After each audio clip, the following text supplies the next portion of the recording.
আল্লাহ রাব্বুল আলামিন বলেন, ইন্না আনজালনাহু ফি লাইলাতিল কদর, নিঃসন্দেহে আমি তোমাদের মাঝে কদরের রাত্রিকে অবতীর্ণ করেছি।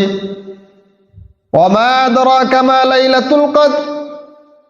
এরপর আল্লাহ রাব্বুল আলামিন তার রাসূল সাল্লাল্লাহু আলাইহি সাল্লামকে জিজ্ঞাসা করতেছেন, ইয়া রাসূলুল্লাহ, ইয়া হাবিবাল্লাহ, ওয়া মা আদরাকা, আপনি কি জানেন মা লাইলাতুল কদর, এই কদরের রাত্রিটা কি? আল্লাহ নিজে কি করতেছেন? প্রশ্ন করতেছেন, হে রাসূল আপনি কি জানেন যে কদরের রাত্রিটা কি?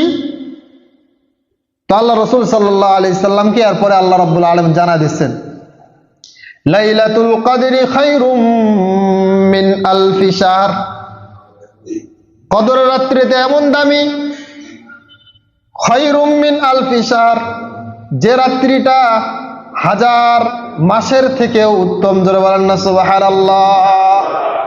এমন দামি রাত, এক রাত্রি নয়, দুই রাত্রি নয়, এক মাস দুই মাস নয়, হাজার মাস আমল করলে যে দাম হবে, আল্লাহ রাব্বুল আলামিন এই উম্মতের জন্য এক রাত্রে এর থেকে বেশি সওয়াব দিয়ে দান করবে। নূহ আলাইহিস সালামের জামানায় তাদের বয়স খুব বেশি পাইত, 900 বছর, 1000 বছর। আল্লাহ হায়াত এত বৃদ্ধি করে দিয়েছিলেন। তো মুহাম্মদ সাল্লাল্লাহু আলাইহি সাল্লামের উম্মতের গড় আয়ু কত? 60 বছর। এখন আপনার আমার ভেতরে প্রশ্ন আসতে পারে না যে নূহ আলাইহিস সালামের উম্মতের বয়স 900 বছর, 1000, তার থেকেও বেশি, তো তারা আমল করবেও বেশি, তারা মর্যাদাও পাবে বেশি।